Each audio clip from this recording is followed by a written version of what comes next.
Scatter.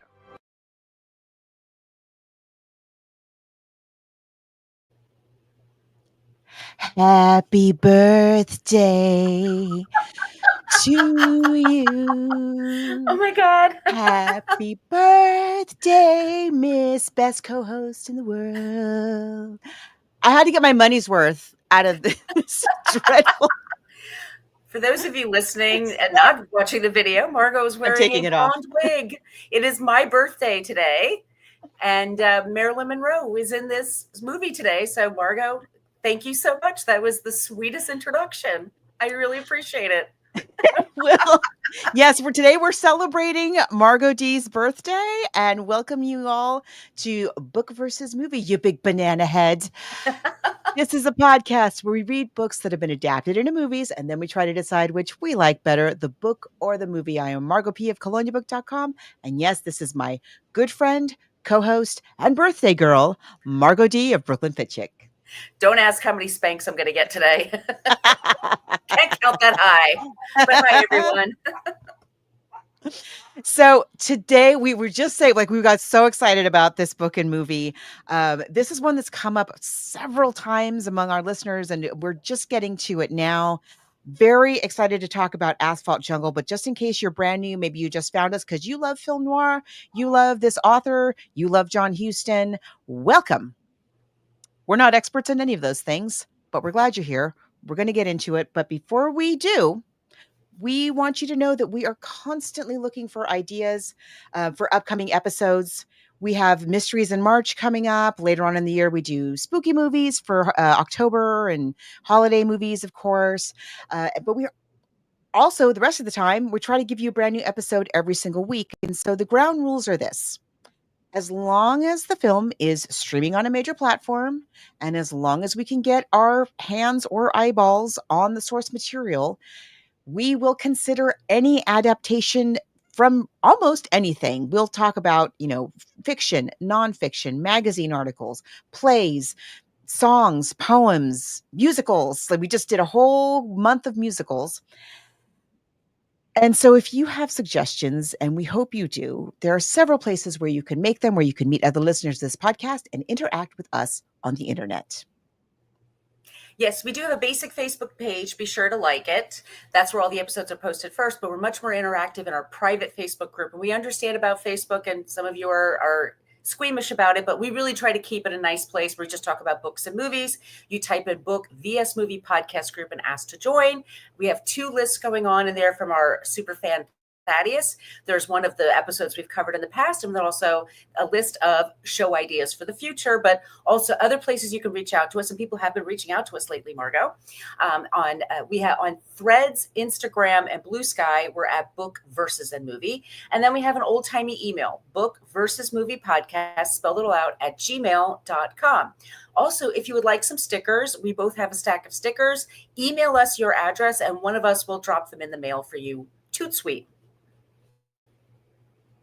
Yes, and if you really enjoy the show, if you want to hear some of our back catalog, because we have been at this for over 10 years, you can also support us on Patreon. Yes, Patreon. We've decided to take everything from 2023 and then previous to that on our Patreon wall. Up there right now is Hustlers. That's based on a magazine article, by the way, and we really love that movie. Phantom of the Opera, Carmen Jones. What's coming up is The Insider, How to Make an American Quilt, MASH, and Austin Land. Those are all going to be dropping, and they're only going to be available on Patreon. But we have, like Margot said, we have so much on there.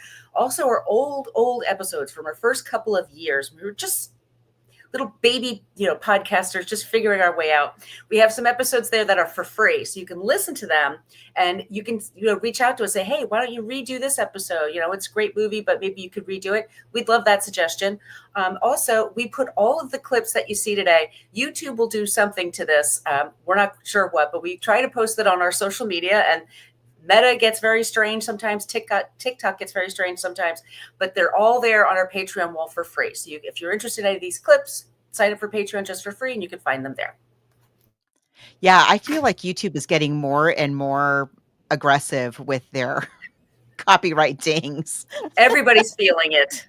Yeah. It was I'm all hearing fine that for other until people because I Convoy. pull things from YouTube. Yes. I know.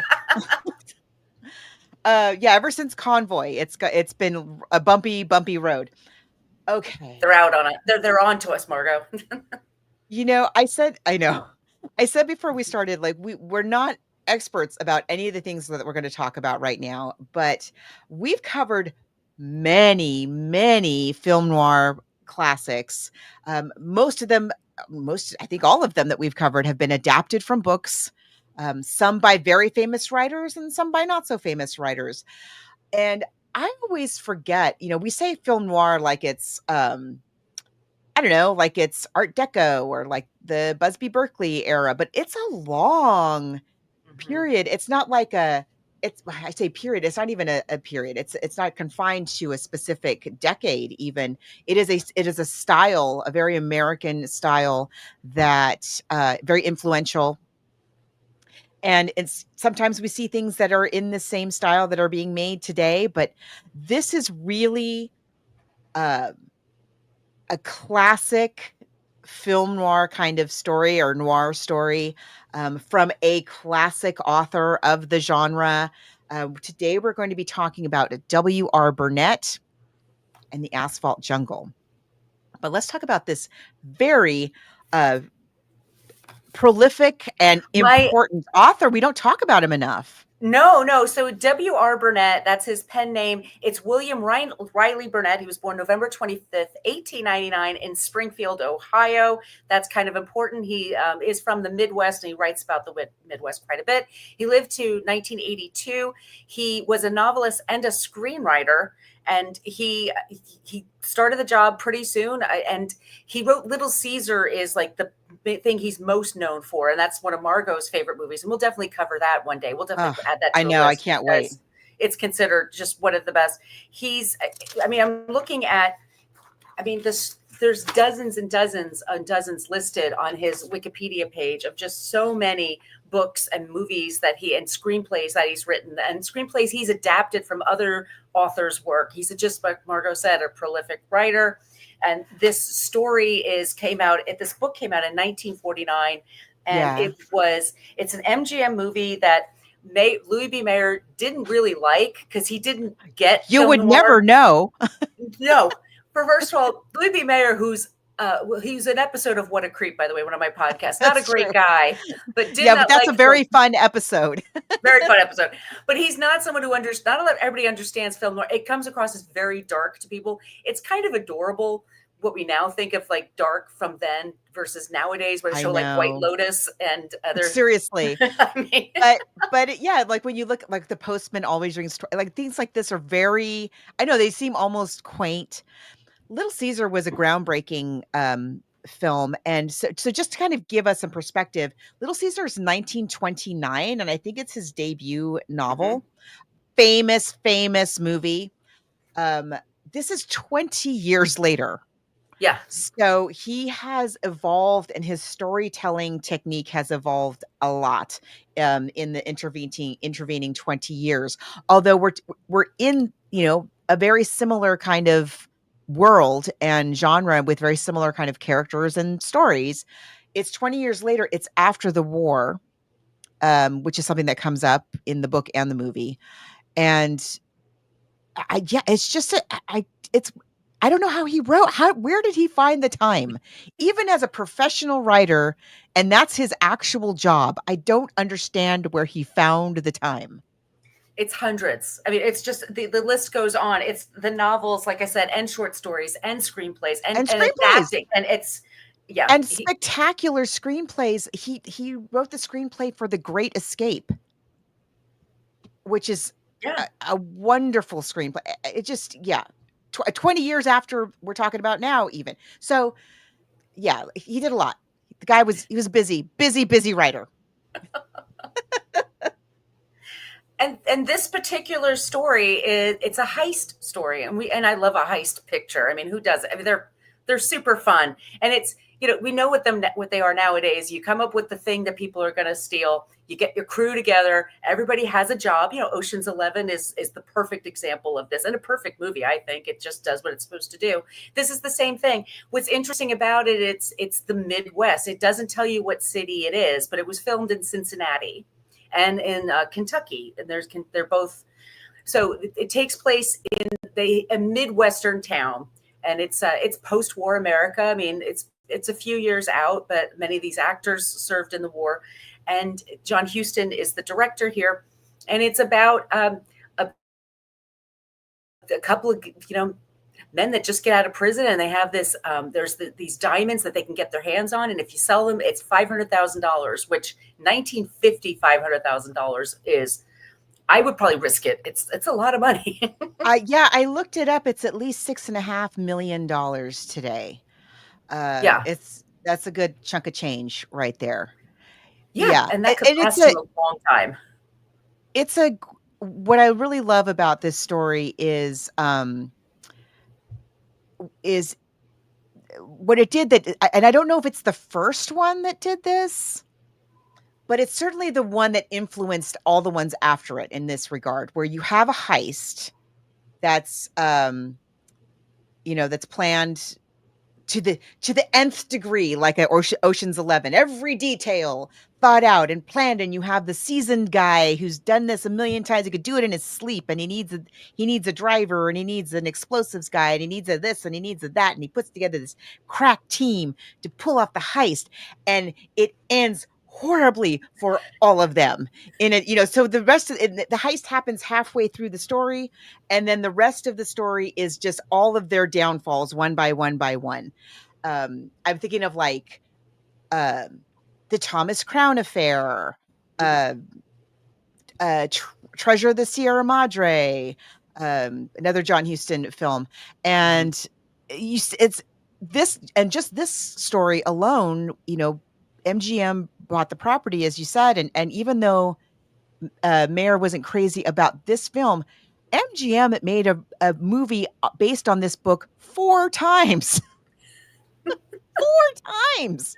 They made it as a Western. I think the first one was a Western, and then they made it, which I think also starred, there's some people that are in this one that are also in the Western, and they also made it as basically just a remake of the Asphalt Jungle called Cairo. It's very almost shot for shot, a remake of this later on. And then they even made a quote unquote blaxploitation version starring Pam Grier. I mean, MGM like took this property and just like run, like they wanted every comma's worth of their money. And I mean, they must still own it that they keep making stories like this, but those are the 4 movies that are specifically based directly adapted from this book. There's This also a one though was TV series. Yeah, there's also a TV series, which I think it Which was warrants like having. 1960. I Yeah. mean, Also, I forgot to mention this story. What's interesting about it is that he also includes the police. Like, so it's equal yes, time to the police as it is to the criminals. true, So, which isn't quite true in the movie. So right. we'll just say the movie is a very close adaptation, very faithful, but certain key things that are trimmed down, or smushed together for time, or for cinematic effect. Like the end is quite different, although the end of the movie is very much in the spirit of the end of the book, and we'll talk about that in a minute. But all of our characters that are in the movie are in the book. Right. I mean, so we have, well, I'm sorry. Can we how do we start with this, Margot? I mean, I don't even know where to begin. Okay. I'm going to just start with the main characters. I'm going to just go through the cast of the film because it's all the same. So the story in the book, it begins with the police commissioner.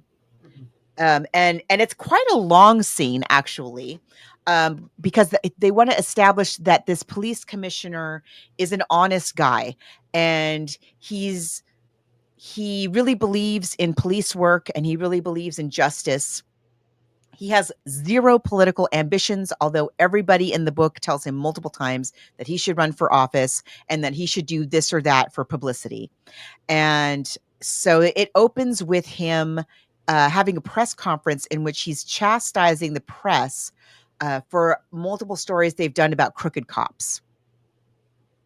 And he's and the press end up feeling ashamed. They feel bad at the end. The press is also a character in the book in a way that it's not in the movie too. So we also see some back and forth with reporters and among reporters about how they're covering these stories in the city. We're not really clear where the city is. We just know it's a city in the Midwest, but not Chicago. Right. So it's not the hugest city, but it is an American city and a Midwestern city. We know that. Um, what? I should say also, like W.R. Burnett, he first began writing in Chicago, and he ran some hotel. He worked at a hotel, and then Oh, and had yeah. some ne'er do well characters. And so that's how he wrote Little Caesar. I mean, he was used to talking to criminals, and he associated with criminals. And people told him, "Why are you doing this?" And he said, "Because they have the best stories." Like, they know exactly what's happening in this town. They know exactly what's going on. They know all the politicians that are on the take. They know all the people who are on the take. So that's why he's been criticized sometimes for like propping up these bad Glorifying. characters, Yeah. glorifying maybe you could say, but or humanizing. But they were human to him. I mean, he knew these people, and people have different motivations to do lots of things or to go badly in different And directions. So they don't anyway, so have happy it's this endings. Midwestern city. No, no. And I mean, like, think about what's going on in America in 1950. So we've been out of the war only about 5 years at this point. I mean, America is on the rise. I mean, that we have the GI Bill. So there's a lot of, older students out there, but they're going into the workforce. Women are no longer as much into the workforce because they were now, yippee-ki-yay, you get to go home and be a housewife. And Thanks for building those only for planes, some, Jane. yes. And Now make me a those sandwich. homes and those loans for homes only went to some GIs and not others. I mean, there's a lot of like unequal that's happening in America. There's a lot of inequality that's going on. So yes, America is kind of figuring itself out. And so here we are. It's 1950. They're in this little town, and so they have this. Is it a jewelry store? Is it like a department store? Okay. Like, Okay, and in the book we have, again, as I said, we open with this press conference and the police commissioner, who's a good guy. We go to a lot of trouble for us to understand what a good, solid guy he is, and he is. He genuinely is. And when the press conference is over and the reporters leave, though, we learn that this all was a lot of bluster to distract from the fact that a recent a criminal mastermind was recently right. let out of jail, and the police have lost track of him. They don't actually know where Mr. Riemann Schneider is, and that is very troubling. And so we're like, dun dun dun, in the book. And now we cut to, so we, the book kind of is going in and out of all of these different worlds. The people in power, the police commissioner, the reporters, and the different echelons of the criminal world too. There's definitely like different levels of criminal that we're dealing with. And Mr. Riemann Schneider is pretty darn close to the top. He's a very unassuming, and this is another thing, it's after World War II. He is a German immigrant. And when we meet Mr. Riemann Schneider, and it's alluded to in the movie, but it's not like it is in the book. When we meet Mr. Riemann Schneider, of course, he's just left prison. He's in a taxi cab that is also being driven by a German immigrant as well. And so Riemann Schneider and the cab driver are going back and forth, and they're swapping stories, and it's really sweet. And but you see that these two very different immigrant stories. You have the hardworking, honest cab driver, who is just shooting the breeze with a notorious criminal that the entire city is on the lookout for. I And the learned cab driver. Oh, I'm go sorry, ahead. Mario. I learned that in Cincinnati has the second largest Oktoberfest in the world. So it's Oh, I didn't Munich, know that. and then it's Cincinnati. There are so many German Yes, there are so many German Wow. immigrants that moved into Ohio. So it makes sense to me that it takes place in Ohio. I didn't know that either. Ah, I was doing some study about Cincinnati and I found that out. So yeah, it's a huge German population in Cincinnati. I'm There you so go. ignorant of the middle of our country. I really, I am it's too. embarrassing. I really know very little about it. So the cab driver drops him off at this really seedy guy. Now, really seedy place. I'm sorry. Really not so great part of town. And again, they've established this rapport with each Yeah. other. They're really friendly, and the cab driver's worried about because Mr. Yeah. Riemenschneider is older. He's just a little unassuming looking guy. He does not look like a criminal mastermind. And so the cab driver's like, "Are you sure you're okay? Do you want me to walk you to the door? Do you want me to wait and make sure?" And Riemann Schneider's like, no, no, no, I'm fine. And kind of shoos the guy off, really kind of to save him from being incriminated, I think. He has Because his suitcase with him and he's saying to him, like, they'll knock you over just to take a clean shirt. Like yeah, you really need to be you careful. need yeah, And Riemann Schneider's like, oh, you're adorable. That's okay, yeah, dude. I'm that's okay. cute. I'm fine. I'll be And so good. it turns out he has arrived at, he's been on, we learn that he's been in prison for some time. But he still keeps very close tabs on what is going on out in the outside world. And so he has arrived at the business place of a bookie named Cobby, and who's a pretty well off, runs this gambling, business. And Riemann Schneider informs Cobby that I keep wanting to say Dobby, like in Harry Potter, like the little I house know. elf. That was hard. Cobby, because it's Cobby and Dix. Um, Riemann Schneider informs Cobby that he has a very sophisticated plan for a heist that could make a very select number of criminals extremely wealthy. And he knows that Cobby has the connections to help set it up, and Cobby will also get a cut of this heist. And yes, it's to rob like the biggest jeweler. It's a jewel heist, the biggest jeweler in this Midwestern town, which is city, whatever it is. And let's say it's Cleveland, in Cleveland. And so then we have, just like you see in all of these caper heist films, you meet all the different members of the team, and Cobby knows everybody, or he either knows them directly or he knows the person who'll get the person, right? Mm-hmm. And the person who first they need somebody who can crack a safe or get into a safe, and or both. And that guy is a man named Louis Chiavelli. And I was so impressed in the movie they pronounced his name correctly. Yeah. I was like, whoa, hey. So Louis, though, small wrinkle, Louis has gone legit. He's left his criminal life behind, and now he's a family man. He has a lovely wife named Marie and a brand new baby boy, little Louis Jr.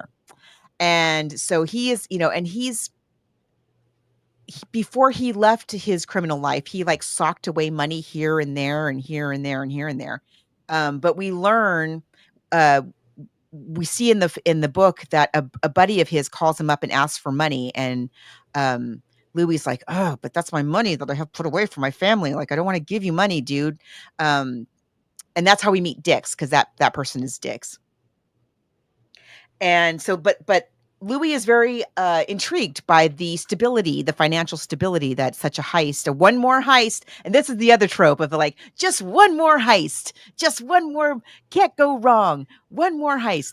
So that's Louis. He's going to do one more heist, and that heist is going to set him and his family up, and he can be an honest man for the rest of his life. So Louis in, and Louis insists that the getaway driver, be his buddy who is named Gus. Gus runs a local like hamburger joint, like Mel's Diner, but it's Gus's Diner. Right. And Gus is also really Gus is like knows everybody in town. He knows all the crooked cops, he knows all the criminals, he knows everyone, and he's the guy who like he doesn't tip off the cops, but he tips off the criminals. Like, hey, the cops are busting up so and so's joint. Like, you better make sure your buddy isn't down there. You better make sure your girlfriend isn't at that bar because the cops are going to raid it tonight. So they enlist Gus as the driver, and then we have then we have Dix. Dix. Oh, Dix. Dix is this guy, this big lunk from Kentucky. He's from Kentucky, and Mhm. his family had once owned a big horse ranch, Right. and but we don't quite know why why he left Kentucky. It's not clear right away in the book anyway. In the movie, they tell you way sooner. We don't really know, but for some reason he left, and he's kind of been a little bit of a minor criminal, and he has this girlfriend who named Doll. That's Doll. her name. Her name is Doll, and he's not Bless her very heart. nice to her. He's not No. really, and No. it's not clear whether he's trying to protect her, like keep her from being incriminated, or is he really just that indifferent to her? But she is Or in love with him he's in love with him and he's negging her all the time. Like he's all basic the time. that's his whole thing. He could be Mystery or whatever that guy's name was from the pickup artist. Yeah, he knows how tall and handsome he is, and she's just in love with him, and just she doesn't care. She doesn't care what he does. She doesn't care if it's straight or not or whatever. She knows that he's from Kentucky, that his family had a horse farm that they lost it. And so now he's in Cincinnati or Cleveland, wherever he is in Ohio, but he's like, he needs to make some money because that's his dream, is to buy that back. Everybody has this Right. dream of what they're going to do with this money. Each Nobody man wants to be a has criminal forever. yeah, nobody's like, "Well, I don't know what I Aspirations. would do with that cash." They all have plans. Right, right. So And yes, Dix exactly. Dix wants to go back to Kentucky, uh, probably without Doll and Bless buy her back. heart. I know, bless her heart. That's Like, all I can think. girl, run. Shake her by the But that's shoulders. his dream, is to buy back his family farm and or take it over or whatever. And then we have but they need somebody to front up some money so that they can get the equipment, they can you know pay for people's silence. It takes a certain amount of cash, and Bremen Schneider, who is the planner of this whole thing, he's like, yeah, we're going to need 50 grand to set the whole thing up. And they have to find somebody who will basically like launder the goods, and so that they can all get paid. And Cobby, the bookie, says that he has from somebody, or either somebody who can help them do that or somebody who can do that themselves. Enter the crooked lawyer, Mr. Emmerich. Very fun character. Yes. Fun in the book and in the movie. Emmerich is a guy who is, um, I would say, Giuliani-esque. Yeah. Yeah. Yeah. So he had built himself a reputation in capturing certain notorious criminals, and so he's like the media lawyer. He's the guy that would show up on Fox News today, Hmm. and he seems to be quite wealthy and powerful, and reporters want to know his opinion on things, and he knows people who know people, and he knows the ins and outs of all the cases, the big cases that are going on in the city.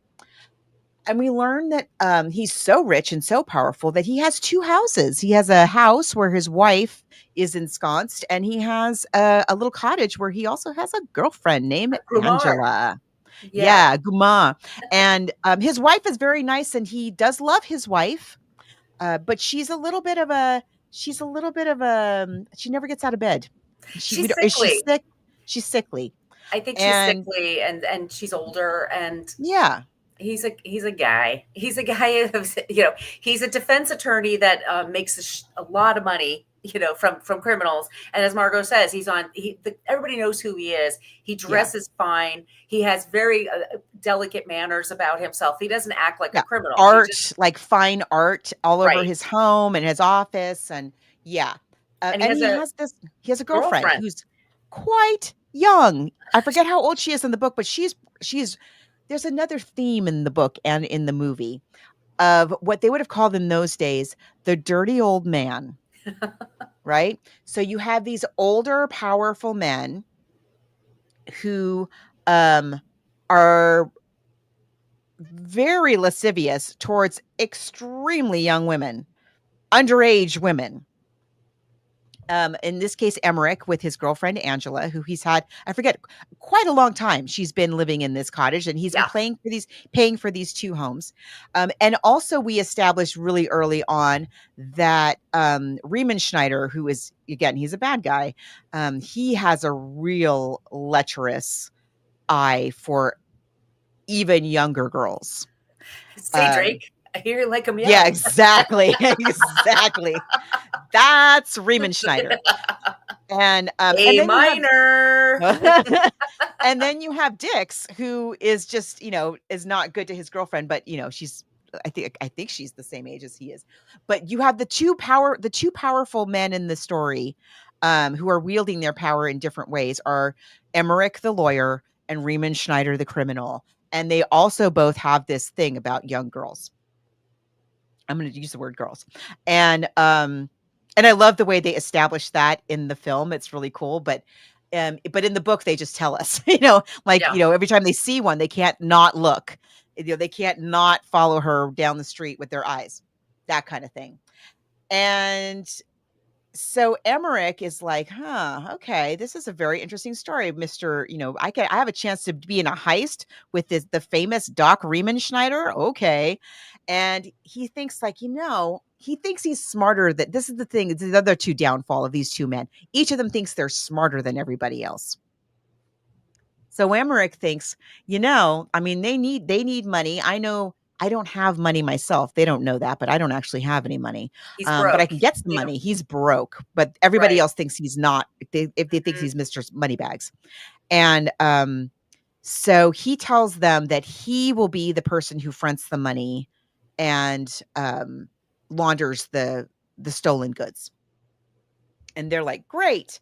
And what he does is he intimidates Cobby into fronting the money, because Cobby's not that smart. No. And he also enlists a friend of his, Emmerich does, named, it starts with a B, Branoff. What's your name? Brannon. Uh, Branham. Bra- Branham, Bob Branham. Brannom. Yeah. And he's like, "Hey, Bob, I've got this. Here's the thing: is I've stumbled upon being able to participate in this historic heist. I don't actually have the money to front them, but I'm telling them I'm going to front them. Here's what we're going to do: we're going to double cross them and split the whole pot between just you and me. What do you say?" And Bob is like, "I'm your guy. Let's go. Let's roll." So all the pieces are in place. Time for the heist. And just like in all these stories, at first it's all going to plan. They getaway cars in the exact right place at the exact right time, and they go boom down under the streets through a manhole, and the cops don't see them, and they go straight to where the map says is the place into the building, and there it is, and they get into the building, and Louis the safecracker like breaks through the wall, and he gets into the jewel place, and they get into where the safe is, and he blows up the safe. But then the explosion from the safe sets off some alarms, Right. and now the cops are coming. Because the And whole I don't remember, downtown now is like they can hear these alarms. Like it's not in the building, but the other buildings around it. and I think that's one of the things about it being a Midwestern, not Chicago city, a smaller city, because it's quiet. Mhm. And there's a scene in the movie where they establish this. It's early on, and you see Dix, and he's sort of hiding from the cops, and he's on a city street, and a cop car drives by, and and the car is maybe a half a block away, if not more, but we, the viewer, can hear every single word that is playing or is being said on the cops' radio because it's so quiet. If it's New York City or Chicago, the streets packed with noise and cars and people and all hours. But this is not Chicago. It's not New York. It's perhaps Cleveland. and and so it's very, very quiet. So the explosion, just the movement of the explosion, I think, is what sets off the alarms. It's not that people hear the explosion, it's that motion triggers the alarms. I think is what happens in the book. And so they're sort of, and as you often see in these stories, they're like halfway through the heist when stuff goes wrong, and they're like, do we run or do we grab the diamonds that are right there? And they always grab the diamonds that are right there Sure. because that's What what the the hell? guys You're in going to go to Asphalt jail Jungle did. anyway. Yeah. If you're going And to jail anyway, you might as well grab it. so You might get away. they grab that dough, and they're making their way out of the place, and I don't remember if it's a cop or a security guard, but but he's by himself. This armed guard of some kind comes in. He is investigating the noise because Yeah. and um and they overtake him. He drops his gun because, of course, he has a gun because it's the U.S. even in 1949. He drops the gun. The gun goes off, and who does it shoot? Louis, the family man. And his kid is already sick too, so you're already worried His about kid his is sick kid and is gonna. everything. Yes. Of course, his kid is sick. So, they can't take him to the hospital. Oh no, no, Because it's no, a bullet no, wound. Yeah. because it's a bullet wound, and Hospitals have to report that. exactly. So they take Louis home, and Louis asks to go home. They take him Right. home, and when we leave Louis at this point, um, they've delivered him to his house, and I think Gus, who's the one who knows everybody, Gus calls, a doctor who specializes in this sort of thing, to come to the Chiavelli home and help Louis. And Louis's wife, of course, is hysterical because she was like, I thought we weren't doing this anymore. I can't believe this. I Right. got a baby and the baby's sick, and oh my goodness. And so that's where we leave Louis and his family for a little bit. And now the other folks have to, now the other folks go to Emmerich, who's their money guy. And they're like, look, we got the diamonds. We need the money fast because we got it all blow. And maybe you should go underground for a little while too. And Emmerich's like, here's the thing though. Like when I said I had the money, I didn't mean I had it like right now. Like, we're gonna have to just cool our heels here. And he's just stalling them so that his heavy guy Branham can like overtake them, and they figure out what's going on. And I think Dix shoots Branham. Mm-hmm. Okay, so now Branham is dead. He instantly kills him. Branham is dead, and Emmerich is now up to his neck in a heist that has gone wrong, and he has a dead body in. And a dead body, right? And he's got a girlfriend And who he's got a calls him girlfriend in Uncle the other Leon, room. by the way. Yeah, who doesn't know what's going on, but she's not going to be happy. And Oh, he has a wife. it's looking bad. It's not a great position for this guy who normally is very elegant and nobody ever sees anything bad about him. He always looks like I have everything under control. Nothing would Yes, pass him, right? he's He's Mr. that smart. Unflappable. Yes. Right. He's just as wise as these criminals. Like they can't get by him. But here he is. Okay, now I've got a dead body here. Yeah. And I think Branham is the one. Branham shoots Dix in the fight. Mhm. But Dix, it's a what do you call that? It goes in and out of Yeah, just a his side. flesh wound It kind of. goes through, which if he could have gone to a doctor would probably be fine. But and also he's like a tough guy, and also he's not that smart. So Right. he's like, no, I'm fine. I got it. I'm fine. I'm okay. And so he's just like holding on to this Dick, gunshot you mean? wound. Yeah. My Just yeah. favorite is when Doll says, "Oh," he's like, "Oh, it's hurting," and she goes, "I'll get you some aspirin." And she runs over like, know. "Aspirin for this Aspirin. bullet wound?" Like a bullet Bless went your through heart. his body. Oh, doll. Doll. Oh, doll.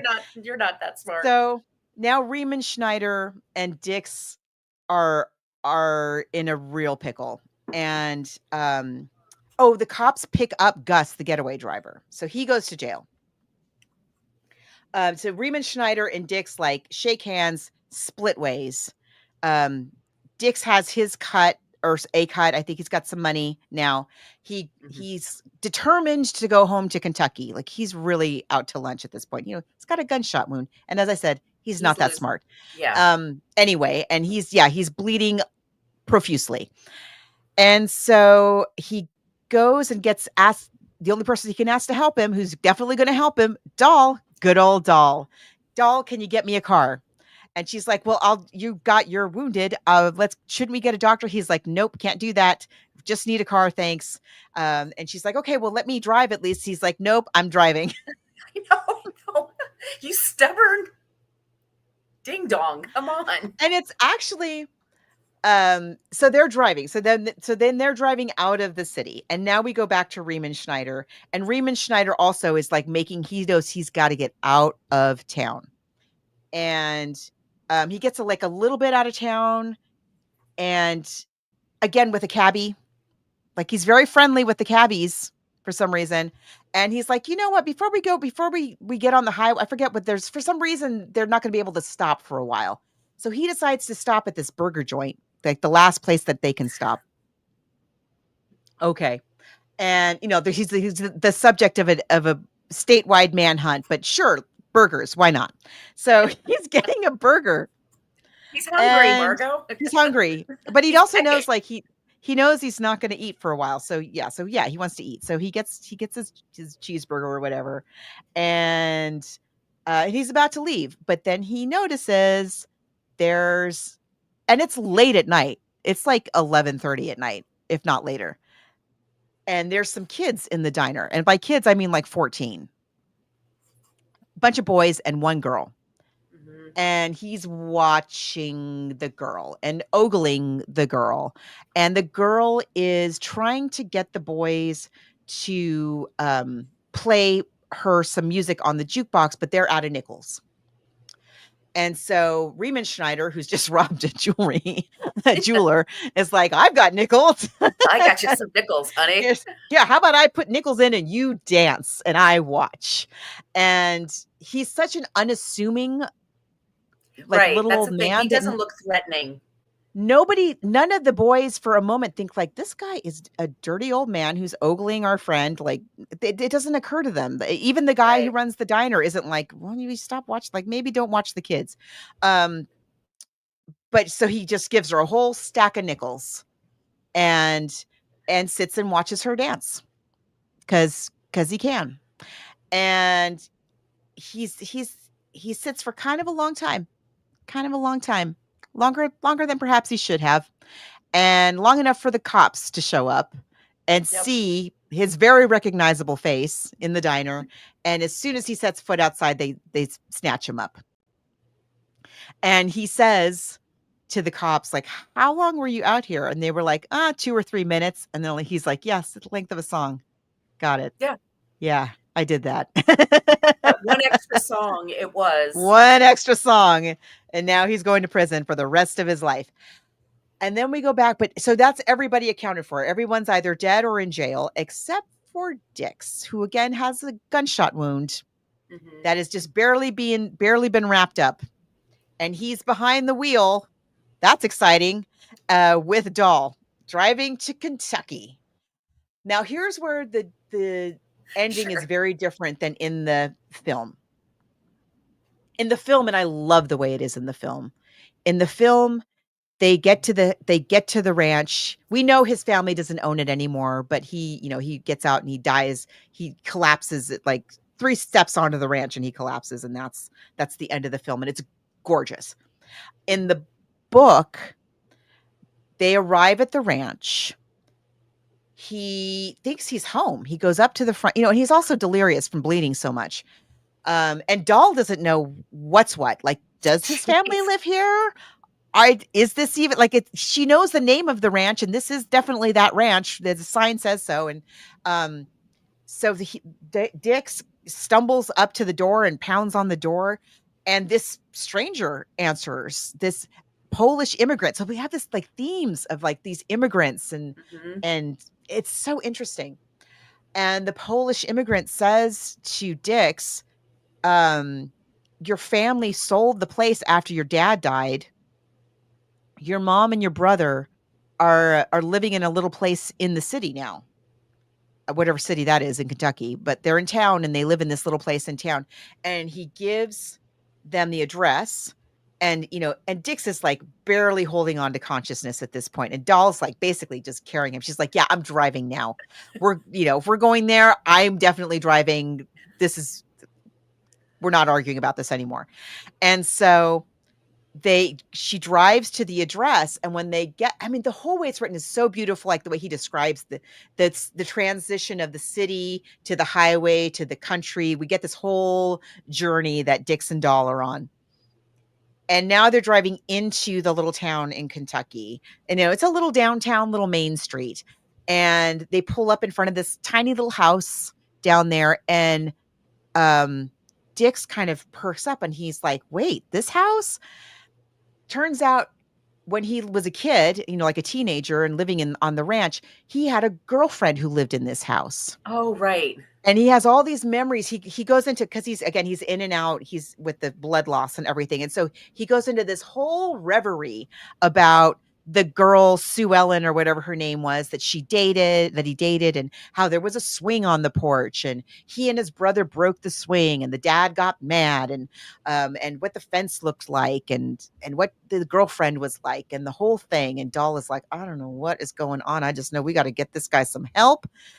And she knocks on the door, and these two like grim, underfed people answer the door. One we learn is Dix's brother, Woodruff, I think is his name. I know it starts with a W. And the other is his mother, Dix's mom. And they live in this absolutely threadbare little shack that Dix's girlfriend used to live in. And he even recognizes some of the furniture that was there when his girlfriend lived there. Like, that's how broke these two are. And also, significantly, again, the symbolism, his older brother is like a sheriff's deputy. He's law enforcement. He's not making the big bucks, or it would seem even a livable wage. No, But I was going to say, yeah. He is a local. Job. Yeah, he has a job, and that job is as an officer of some kind, a local, law enforcement officer. And so arguably in the end, the law does get Dix, right? And so Dix, they lay him out there, in the little room, and he's back at the ranch, and he's hallucinating about this horse that they had, because the dad bred horses. That's what they did at the ranch. The families and families of generations. But the war has happened. The depression has happened. A lot of people lost, generational wealth that way. Right. And the brother's like, "Geez, I haven't thought about that horse in 40 years. I can't believe he's talking about that horse." And then Dix dies, and that's the end of the story. So I think we go back to the police commissioner, who's like, "Well, got it all sewed up. Told you, fellas, justice always wins." And that's the end. But it's I love that whole passage with Dix and Doll. Yeah. Like, it's long, it's a whole long journey that they go on. And it's barely touched on in the film at all, but I totally get why. It would have been like, why are we going on this long trip with Dix and Doll? But in the book, it just somehow it works really well, because we've gone on these reveries. Oh, I forgot to mention that. And I can't remember it's different in the movie than it is in the book, but at some point somebody bursts in on, we do catch up with Louis's family, and we learn that Louis has died and his wife is despondent. In the book, it's quite a long scene of the wife, and it's really, the wife, and she's being comforted by all of her neighbors who are also widows. Yeah. For one reason or another, and they're like, "Don't cry, he's in a better place. He's with my husband. I'm sure they're waiting for us." It's really sad. Right. And yeah, whereas they allude to it differently in the movie than they do in the book. But yeah, so Louis, Louis's one more heist, of course, was the last, because that it always is. But it's all of these things that we think about as tropes now are tropes arguably because of Asphalt Jungle. And you saw them before, but not really. This is really, people have just copied this story over and over and over again. Yeah. So it's really well written. I was telling Margot, like, I stayed up too late last night because I wanted to know what happened next. Yes. And when I got to that part about Dix and Doll, I mean, I could not put it down. Even though nothing's really happening, they're just driving places. It's like And I like but Gus. Gus is and we have this I in the movie know. too.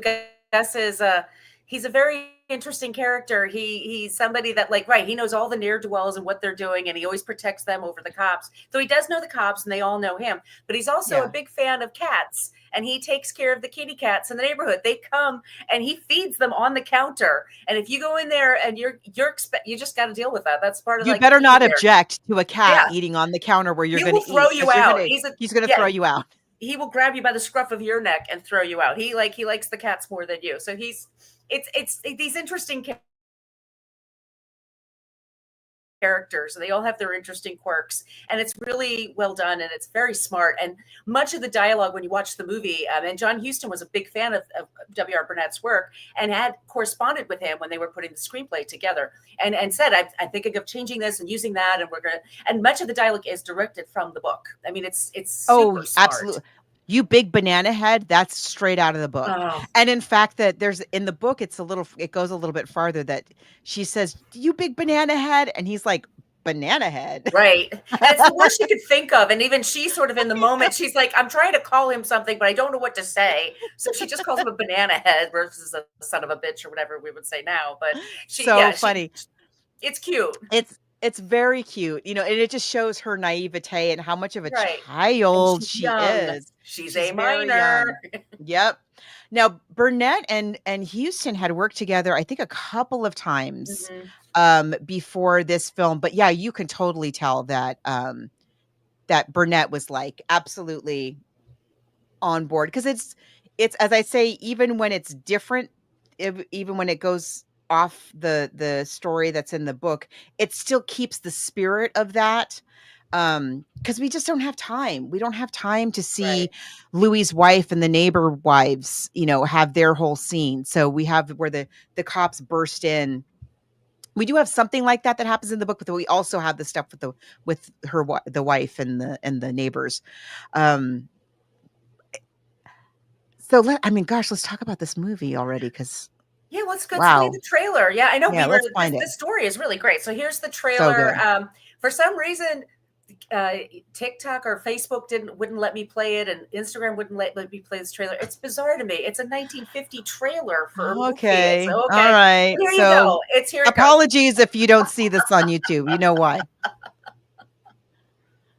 Trailer. Here it is.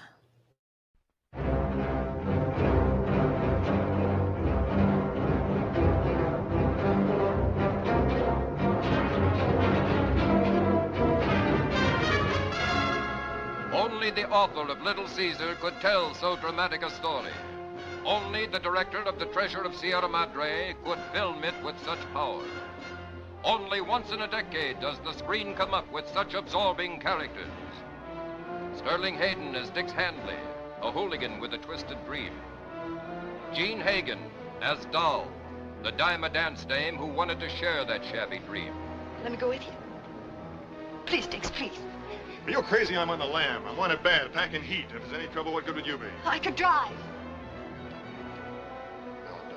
I'm wanted on a killing rap. You know what that means. I don't care. I just want to be with you. Louis Calhern as Emmerich, the big-time mouthpiece with crime on his mind. Oh, I suppose a fellow should stick to his own trade, but I know some pretty big men around here that might not be averse to a deal like this if they're properly approached. Highly respectable men, I might add. Sam Jaffe as Doc. He's got $1 million in that little black bag, and a jitterbug cost him every dime of it.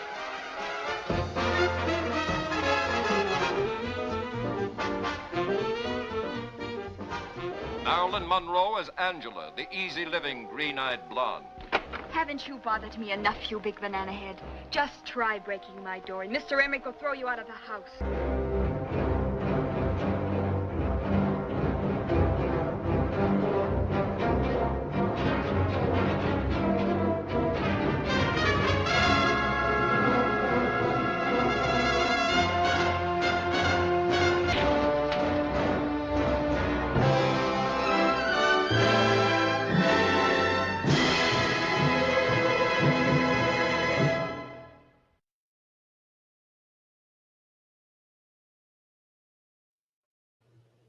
Are you kidding me?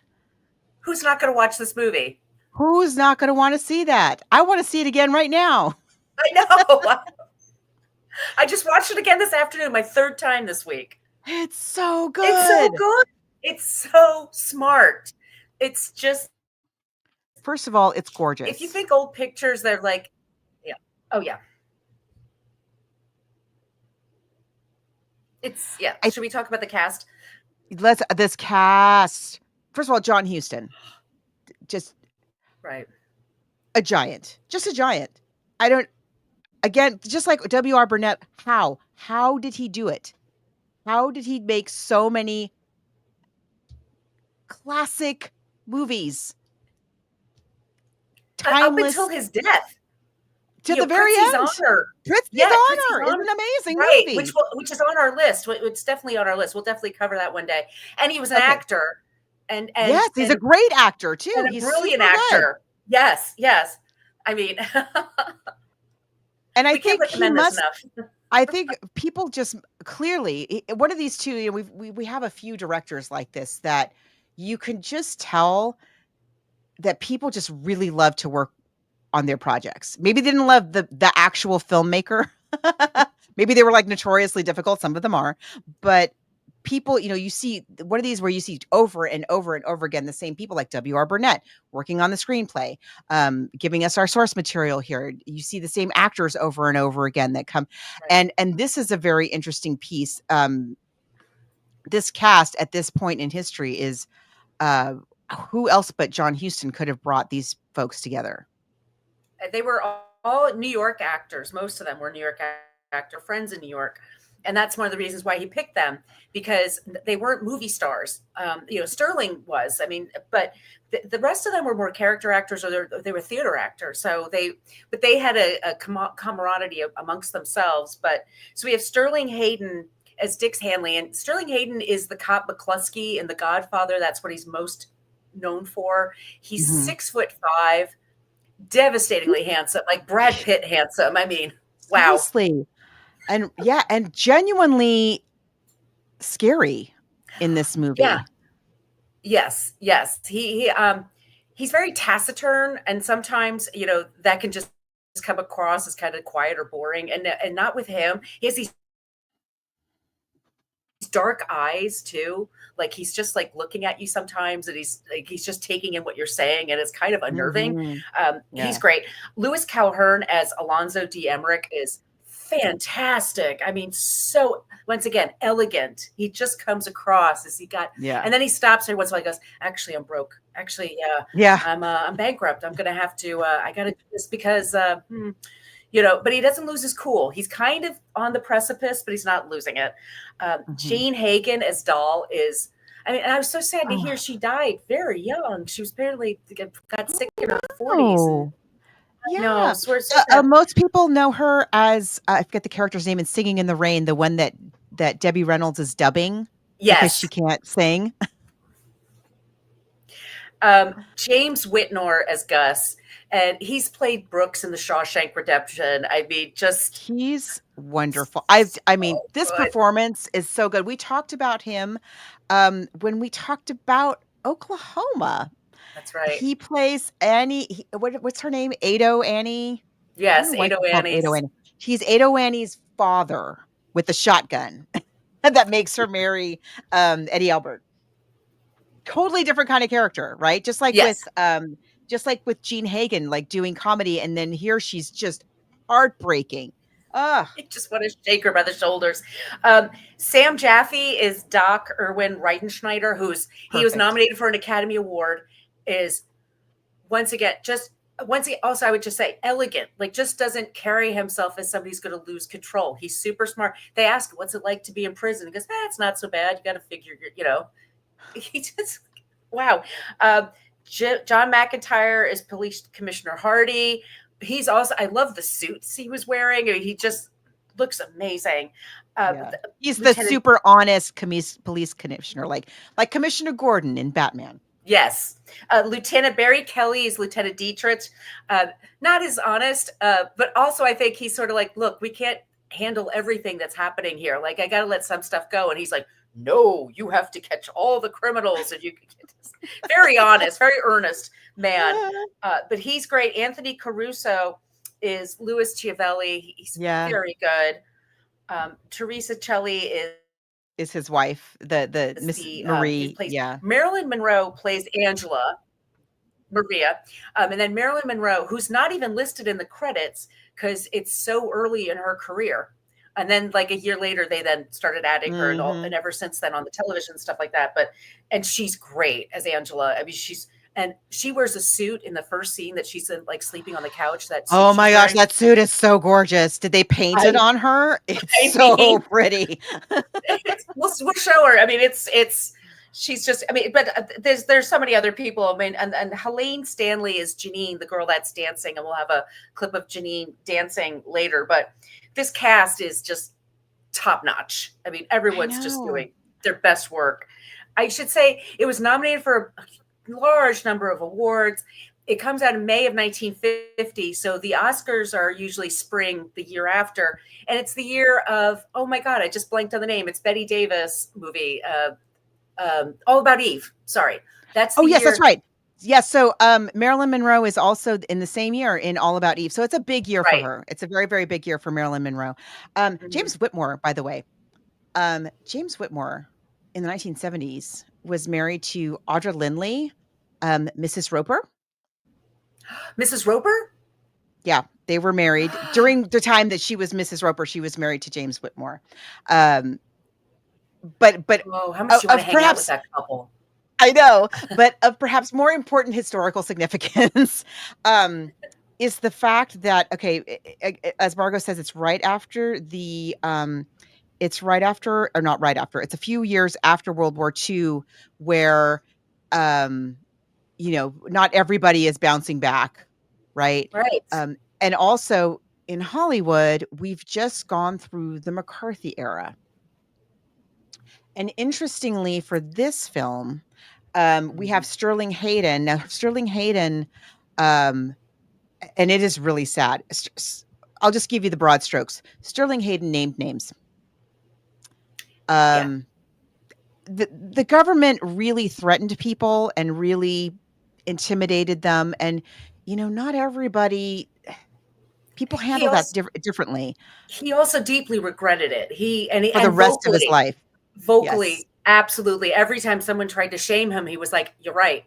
I shouldn't have done that." He didn't understand. He was an iconoclast. This is a person that he left school when he was 17 and became a sailor. He and he was like, he was like in New England. He went to a bunch of different schools in New England. 17, he just takes off and he becomes a sailor. He acts for a little while, and then in World War II, he joins the OSI. And he's a spy with the OSI, and then he comes back again. He always had problems with. We've talked to him a lot with The Godfather, and also I think he was going to play Quint in Jaws. Like they really wanted him. That's right. In the Robert Shaw part, and I think you and I talked about him a lot. But he always had. He didn't like to pay tax. He had a problem with the government after the HUAC hearing, so he stopped paying his taxes. So he couldn't live in America. So if he came to work, it was only for a short period of time. So he lived on an island for a while. I mean, he's just a fascinating person. But yes, the 1950s. Yes, at first you have the Hays Code, so there's only so much you could show. So in the movies, you can't profit from bad behavior. Mm-hmm. The bad guys don't get away with. Yes. Now, in this case, in the book, that's exactly what happens. Like everybody meets the same end that they meet in the book. But also in the same cast as where you have Sterling Hayden. But this, I mean, we're talking about like, oh yes, he regretted it for the rest of his life. And he was super very vocal about his regret about that. Owned it. And owned it and never shied from talking about his shame about it. But this film is right after that happened. Number one. Mm-hmm. And number two, also in this cast, we have Sam Jaffe, who was blacklisted. Right. So they're both in this same cast, which to me says a lot about John Huston. That because all this stuff is still pretty fresh and raw. That the House Un-American Activities Commission is closer in the rearview mirror at this point for them than the outbreak of COVID is for us. You know, it's pretty recent. And yet they all like this, the ensemble of this movie, the men, and I mean, there's only really, well, there's not only two women. There's Angel, that's Marilyn Monroe. There's Doll, that's Jean Hagen. Then you have the wives. You have Emmerich's wife, who's wonderful. Oh, she's so good. Dorothy Tree, she's so good. She's in bed the whole time, and she's in bed so the good. entire time, and you cannot take your eyes off of her. And you really get this sense of, you know, you're not quite sure, is she actually sick?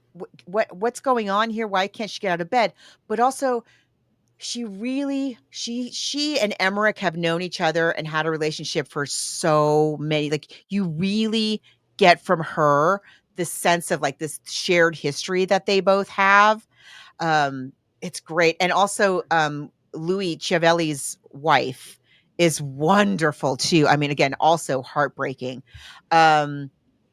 So it's just the whole thing, all of them together, and just the chemistry that they all have and the energy that they have together. There's certain points in the story where, Dix is hired to be a quote unquote a hooligan. Like, he's hired to be a heavy. He's not hired for his brains. No. He's not hired to be a mastermind. That's Jaffe. That's Riemenschneider's job. Right. And we have these moments throughout the film where it is Riemenschneider and Dix. Riemenschneider sees Dix at the bookies, and it's like, tell me about this guy. Like, he seems useful, you know? And then we have these moments where they're on the run together, and you know, where Dix gets shot and all of that. And those are in real life, these are two men who were on completely opposite ends of a really terrible period in our history. And the chemistry is just, I totally buy it. Yeah. 100% buy all of the relationships. There's not a single one where I'm like, I love that we establish, I mean, Jaffe as Riemenschneider. It's so key. It's so key. He's so unassuming that it makes him terrifying. He's really scared. He's really scary, I should say. He's been in prison for a super long time in what we've established is a really, really scary prison with very scary criminals. And he's like, yeah, it's fine. Keep to yourself. I had ways to keep my mind occupied because Emmerich is like, I couldn't last a minute.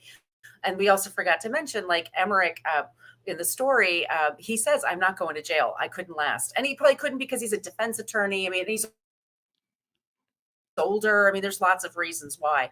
But that's a good point. He signs a suicide note. Yes. Yeah. In the book, yeah, I was gonna say, in the book, it's a little bit different. In the book, he's in his own house, I think. They think they're all in his house. He's with the cops and oh no, I'm sorry.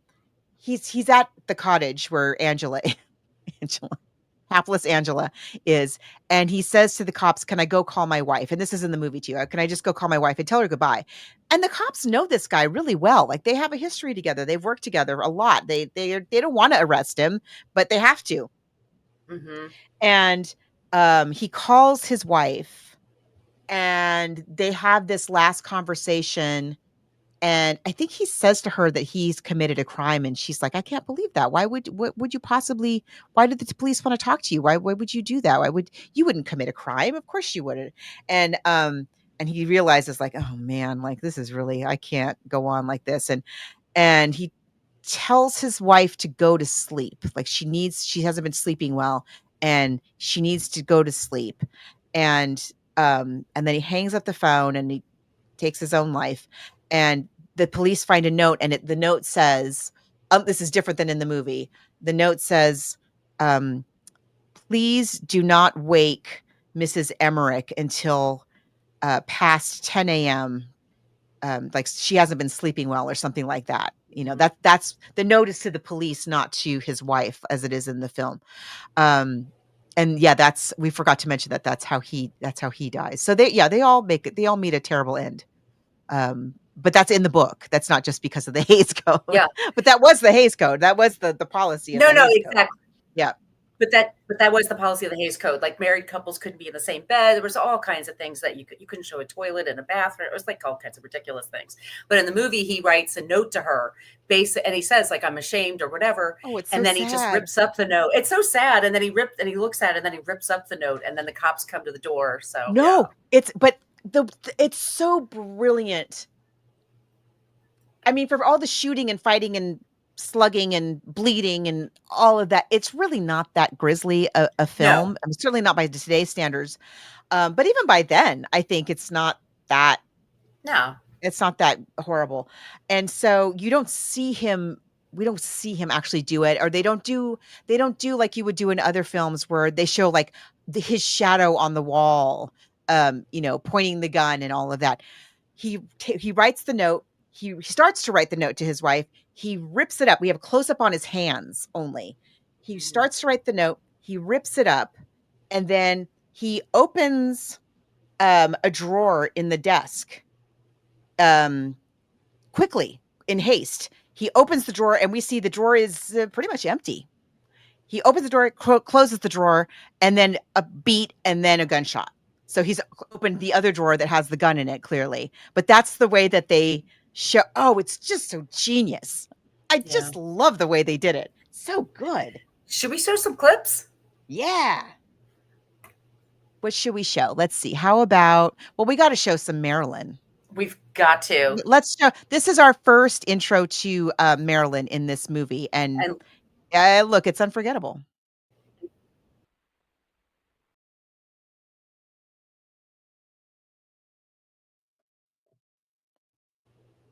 I mean, come on.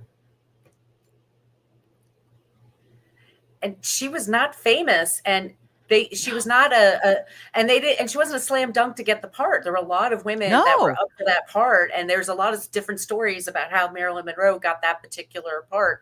I don't know, but I think, boy, she makes an impression. I mean, when she's on that screen, you're like, oh wow, okay, so this is his Gramado. Okay. I've heard a lot of people tell the story about, like, she went and auditioned, and it only was when she turned around and walked out of the room that John Huston was like, oh, she's hired. She gets the part. I found a clip of John Huston talking about casting Marilyn. And the story that he told was that she was reading, I think it was this scene, where she's supposed to be on the sofa. Like, we just saw her lying on the sofa and saying her lines without getting up from her reclined position on the sofa, and that there was no sofa in the particular room that they were auditioning in. And so she got down on the floor and did the scene from the floor, and that impressed him. And that's what he said, that impressed him. And that was why he cast her, that she was great, that he couldn't believe that she thought of doing that, and that she did it really well. I also read that he said that when she left the room, it was like making an entrance in any other movie. Like, she just was so memorable. Yeah, I mean, like, clearly we just saw, like, I mean, yeah, exactly. We get that. That's why she's. How many rooms can we get her to walk out of in this picture? Exactly. I'm amazed that the restraint that he had did not just have her like walk. We didn't just get to watch her walk out of every single scene that she was in. Our music, the music in this is so good. Our composer is, I hope I'm pronouncing this correctly, and I'm sorry if I'm not, Miklos Rocha. Mm-hmm. He also did the music for a little film called Ben-Hur. Oh, I heard of it. Also Spellbound, Double Indemnity. He's a heavy hitter. Our costumes, speaking of costumes, the costumer that's credited, at least on IMDb, is named Joan Joseph, I think is her name. And she mostly did TV, like Murder, She Wrote, stuff like that. Later on, that's what it says on IMDb. Doesn't mean it's correct. Sometimes they get their wires crossed. If you have somebody with a name like Joan Joseph, like maybe it's some other Joan Joseph, but that's what it says here. So yeah, not a lot of film credits from this era for Joan Joseph, but and she's not credited in the credits, but that's what it says that's who it says is the costumer for this. I want to know The about that costumes, I suit. think, the suit is spectacular, but not just that. I mean, Right. all of her stuff that she wears is so great in this movie, but also the things that Jean Hagen is wearing, that are clearly like, they're not expensive. They're just things that she bought off the rack at the local, Woolworth or whatever. And then you have Mrs. Emmerich in her extremely expensive, probably custom made, bed jacket as she's sitting in bed, like she is. And the commissioner suits, like you mentioned, and Emmerich's whole wardrobe is very meticulous, bespoke. And versus, oh gosh, there's this scene where, I think it's where they all go after. I can't remember if it's when they all go after the heist to Emmerich's, but there's this scene where Dix is wearing, and Dix is so huge. He's just a mountain of a He's man. 6'5". I mean, Sterling Hayden was He's very so tall much guy. taller than everybody else. Yeah. And he is wearing the tiniest of neckties. It comes like probably just below his nipples. It's just like, It's so, short.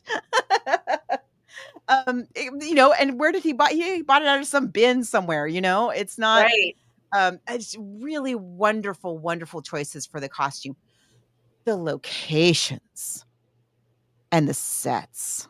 Yeah. Wow.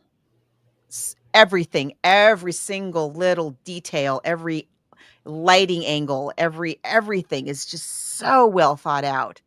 It's so impressive. I love that scene where Dix is walking again. It's after the war.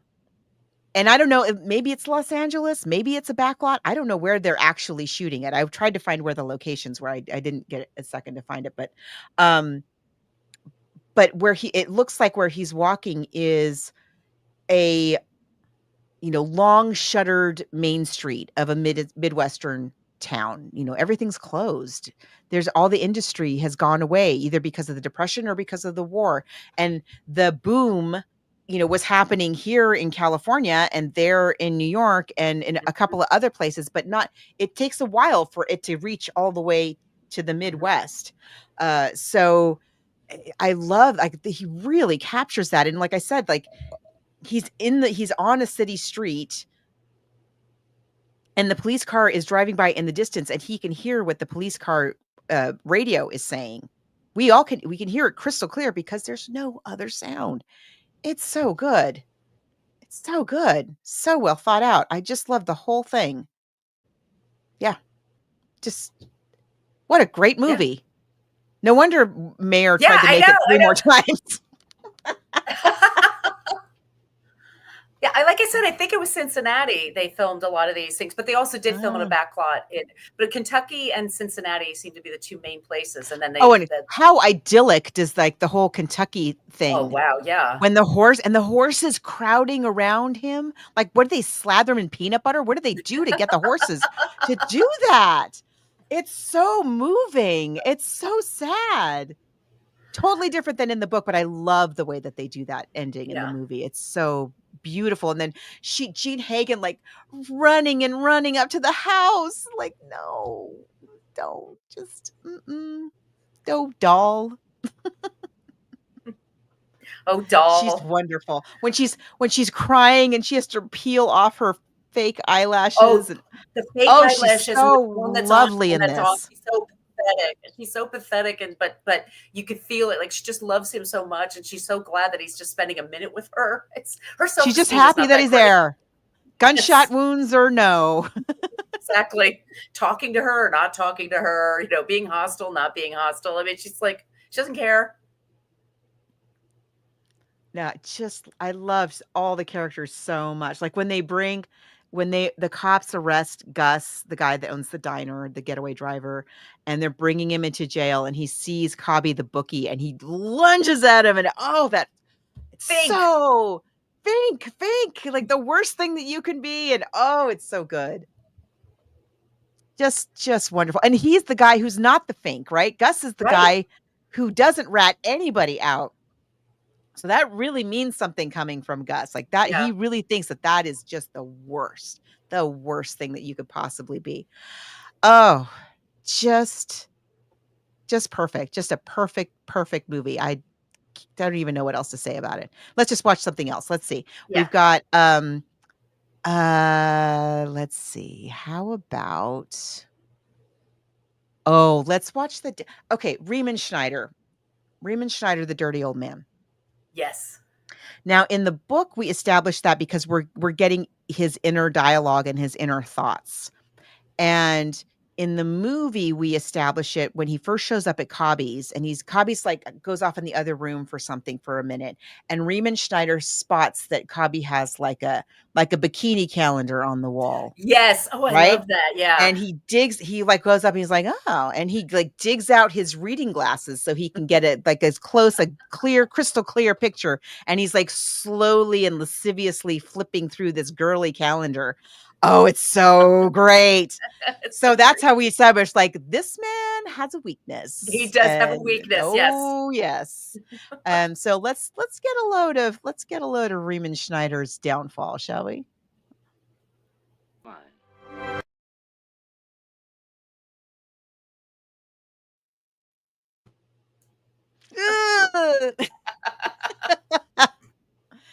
But you notice how the cab driver has like a German accent also? Yeah. But they don't have that, quite the back and forth in the rapport that they do in the book. But anyway, he grows to like Riemann Schneider, because they've had that rapport now. banter. So he's trying to help him. The cab driver sees the cops and is like, this probably don't think this is good. We should probably go. Let's go. And when the cops apprehend him, the cab driver's like, what do you mean? This is the harmless old man from Germany. Just leave him alone. Yeah. It's really great. It's it's so good. I said it's on Tubi. It's like for free here. I saw it. I mean, I don't know what to tell you. I know. It's just I really could just watch it all over again. I love something different. Every single choice is so beautiful.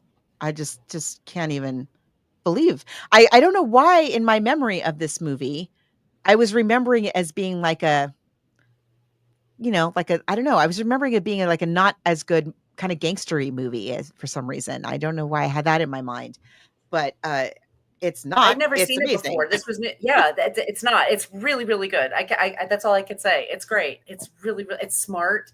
Can we play that one before we go? It's the double cross. Oh.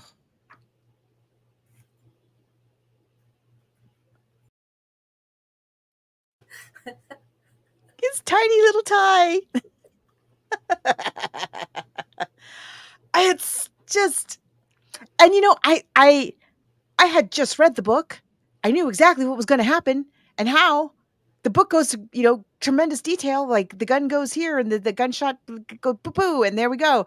And yet I am riveted. I am riveted and astonished by this movie doing exactly what I just read about in the book. It's great. Ah. If you love a heist picture, definitely check this out. And especially the Marilyn of it, the Sterling Hayden of it, of course, the Sam Jaffe of it. The music, the whole thing. The music, the direction, the script is great. I mean, it's, like I said, it's, sometimes at the Academy Awards, the cops are really good too. I mean, yeah, the acting is incredible all around. Yeah. It's good. But you were saying before though that this was eclipsed by All About Eve. Is All About Eve, right? So All About Eve, which is also it's an amazing movie. Yeah, and a great script, and it has amazing acting in it, and it's different, and it's fun, and it's interesting, and it has flawed people everywhere. I mean, it's like, yeah, they're both really great. So book or movie? I'm gonna pick the movie. I'm also going to pick. I love the book. I loved the book. Really well written, and as I said, I couldn't put it down. I mean, it was kind of long for what we normally do, right? And I didn't mind it at all, though. No, nor I. And I loved this movie so much. I mean, I love John Huston anyway. I just think he's, as you You could probably tell I'm a fan. But in terms of the adaptation of this book, I was as impressed by the adaptation of this book and the artistry of it as I was when we talked about Night of the Hunter. Yeah. And, that was a great book. And I was just blown away by I thought the direction and the whole thing of that film, that production was just Charles Lawton. whoa. Yeah. And this is definitely on par with that. I mean, people use the word masterpiece to talk about Asphalt Jungle. And all these years, I was like, really, that gangster movie? But no, it turns out I was super wrong. And I'm so glad because it's a wonderful, wonderful film. And I cannot wait. I cannot wait to talk about some other John Huston and or W.L. Burroughs. Is that what's his name? Burroughs. I want to say Burroughs.